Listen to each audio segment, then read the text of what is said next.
Hello and welcome to the Flipping and Wholesaling Houses in New York show. I'm Michael Pinter. I teach you how to start flipping or wholesaling houses or land in New York. We're going to talk about land today. And if you're already doing it, how to grow your business. So I get a lot of questions about how to wholesale land. Let me move this down because this is on the screen up here. And I am talking to you on a camera down here. That didn't work. Sorry. Okay, so I could talk about wholesaling land really for an hour, but I'm going to keep this to around 10 minutes. Now, it is not hard to wholesale land, but let's talk about what we mean when we say wholesale land. So a lot of people think wholesaling land is going to be that they find this lot somewhere and I can wholesale it to someone who wants it. Let me talk about the things that I did and things that you can do. So number one, what I've done on several occasions, I think 4 occasions, is I bought a property that was on a wide property, very wide property with a house on one side, and I subdivided the land. So I subdivided one section that I sold to a builder, or I built on it, and I then sold the house. Those were great deals, but they take a long time. I've also bought land, and I've also gone to contract on land and then wholesaled it to a builder. Now, the most important thing when you're talking about this is the land buildable? Can you build a house on it? Now, sometimes if there is a house on it, you almost certainly can build on it. But sometimes if there hasn't been a house for a long time or there never was a house on it, you don't know if it's buildable. So it's much more complicated than it seems. And you should never, ever take a seller's word for anything that they say about this. So I'm just taking Long Island, right? Nassau and Suffolk County. There's a million different townships and villages. You have to find out who has the jurisdiction on that area. And then you've got to ask them whether this property is buildable. You got to call the building department or the zoning department, and you've got to ask them if the lot is buildable. Understand what the basic restrictions are. Most of Long Island, you need a minimum of 60 feet of frontage. That's how much is on the front street, and you need 6,000 square feet. So let's say a 60 by 100 rectangle. You could also have a 65 by 75 or something like that. That also meets it. But there are parts where you need 150 feet of frontage and you need a full acre. You need 43,000 square feet.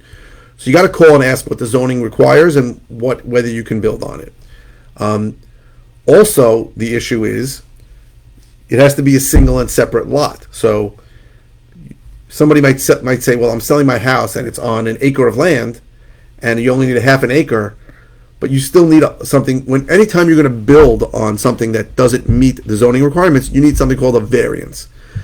A variance is done in almost all parts of Long Island by actually filing requesting a building permit. So that means getting the plans for the house, filing a building permit, the building department saying no to you, and then you have to go to the BZA, the Board of Zoning Appeals, and say, hey, I need a variance, which means like an exception to this rule. There is no guarantee you're going to get a variance. I recently had a property in Babylon, the village of Babylon, that I really wanted to subdivide. It was, let me think about it. It was like 116 feet wide. So I figured out, and the house was only on one side, so I'm going to do 2 properties of 58 feet wide. But then I realized that I thought the minimum in that village, in that area of the village, was 60 feet. It really was 70 feet. So I needed 70 feet on each. And then after going into it and spending a lot of money on it, I found out that I would never get the variance. And that happens sometimes. So what happens a lot is you're going to get a seller who will tell you, hey, I got this piece of land, and I know I could build on it. And then you're going to do a lot of calling and questioning, and you're going to find that you can't. I had a situation recently near me in Hewlett, near my office, where I really thought it was a subdividable piece of land. I really was about to buy it. And then I found out that they had once requested a variance to subdivide from the BZA, the Board of Zoning Appeals of the town of Hempstead, and was denied. And it was a long time ago. I'm talking about like 60 years ago. And then what I found out, speaking to somebody, is that once they deny it, they very rarely will approve it, even though this one made sense. So stupid things like that come up. Another thing that happens is I know in certain areas, I think town of Babylon, they used to give variances for, let's say, a 40 by 100 piece of land if that was common for the area, and then at some point they decided they're not doing it. And some areas, they only will give you a variance if there is a sewer connected to it. But if you have to put a new septic, you can't. And if you need a new septic, then you have to get approval from the Department of Health. It sounds complicated, and it is. So you need to do a lot of research into it. If the land is not buildable, basically the land is pretty much worthless. Maybe a neighbor will pay for it because they want extra land, but very little, 10 grand, 20 grand. If the lot is buildable, then a builder will buy it. Now, how do you find out how much a builder will pay? So the easiest thing to do is find builders that build in the area and call them and ask them and say how much it is. Very often they will not give you a first number, but you can get a range from them. An easier way to do it is to go on MLS, the multiple listing service, and at least in our crappy MLS, it's really the worst MLS in the country when you compare it to other ones. I've seen other ones. But in our MLS, you can search for new construction. And if it's new construction, you can then go backwards and check public records and see what the builder paid for the land. Now, sometimes they bought a huge piece of land and they subdivided it, then it's hard to tell.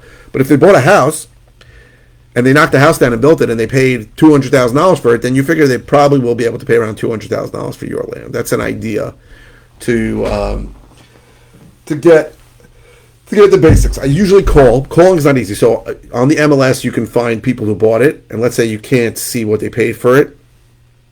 You can see the name of the buyer. You can then Google them and try and find the name, call them. It's not an easy thing, but I've done it. And I found builders that way that I've sold land to also. So selling land is interesting, but the buildability of discovering whether the land is buildable is not easy. And for me, there was a period of time where I was marketing and I got tons of vacant lots. And I was spending a lot of time really, on a hamster wheel, chasing my tail, figuring out whether these things were buildable. 99% of the time, they weren't buildable. So it's not an easy thing to determine. Also, I have found most sellers who have this land really think they've hit the jackpot. And when you call them and say, hey, how much is it worth? They're giving you crazy numbers, right? They want top dollar, or they believe, never sell land, that kind of thing. So understand that to wholesale it, you're going to have to buy it less at a discount between what a builder is going to pay for it. And we're coming out of the pandemic now. We're in April of 2022. Building costs during the pandemic were really screwy, right? Prices went up a lot. A lot of builders got scared. They didn't want to pay what they used to pay for a lot because they felt like their cost to build went up by a lot. So that's another factor involved, right? And builders who, I knew would pay $200,000 for certain lots were telling me, I'm not going to pay $200,000 for a lot now. I'm going to pay $160,000 for the lot. So there's a lot of factors involved. It's not as easy as just wholesaling a property that you can pretty much comp out, get a value for, and know what you can sell it for. Land is much more complicated. But in general, the buildability is the number one thing that you have to determine. You have to figure out, hey, is this something that a builder can build on with no problem? Builders don't want all that headache. They don't want to get a variance because variances are not assured, right? And in general, I'm going to tell you how the variances work. In general, what you're going to have to do to get a variance is you're going to have to do this is going to seem crazy to you. You're going to have to do a map. What the hell is it called? I forgot the name. You have to do a map with a 200-foot radius map, 200 feet, some places 100 feet, usually 200 feet around the property, and discover the sizes of every single lot around there. In most places want you to be in line with at least 50%. So what does that mean? That means, let's say you have a property that's 50 by 100, but really the law requires 60 by 100. If at least 51% of the lots in 200 feet are less than 60 by 100, they are considered substandard, less than what's usually required, then you may get the variance. You still may not get the variance, right? And I had to fight for a variance in town of Hempstead over something stupid in Elmont for a while, where I had like 70% of the lots around it were substandard. But even that does not mean you're going to get it. So if a neighbor comes and says, this is terrible, I hate this, you still might not get the variance. So variances are not given. Therefore, builders don't want to deal with that. And the value to a builder until the lot is ready to go is close to zero. They're usually not going to pay you anything for a lot that's not ready to build. So the most work you're going to do on wholesaling land is determining whether this is buildable or not, right? And usually that's going to be based on the size or whether there's a house there now. If there's a house there now, they almost certainly will allow you to build another house there. But if there's no house there now, whether you can build on it or not is not so simple. So I hope this was helpful. If you have any situations, I can sort of point you in the right direction. I'd advise you to find out who has jurisdiction over it, whether that's a village, whether that's a town, whether that's a city, right, in Long Beach or in Glen Cove. and calling them and saying, or you may even have to go down to the office and say, hey, can we just talk about whether I can build on this property or not? So I hope this was helpful. If you're interested in all the ways I can help you, go to howtoflipnewyork.com. If you are interested in finding out more about one-on-one coaching, go to coaching.howtoflipnewyork.com. And if you're watching on YouTube, please subscribe. If you're watching on any media channel, please click the thumbs up. The likes really help me. And I really want to thank you for watching. Oh, please keep the comments coming. I post 5 times a week. Last week, I got over COVID, so I wasn't posting because my voice sounded like crap. But in general, I post 5 times a week, and I want you to make comments. Any comment doesn't have to be about the video you're watching. If it's a simple question, I'll just reply with an answer. If it's something I've covered before, I'll send you links to the videos. And if something new, I will do a new video on it. Thank you very, very much for watching. I really appreciate it.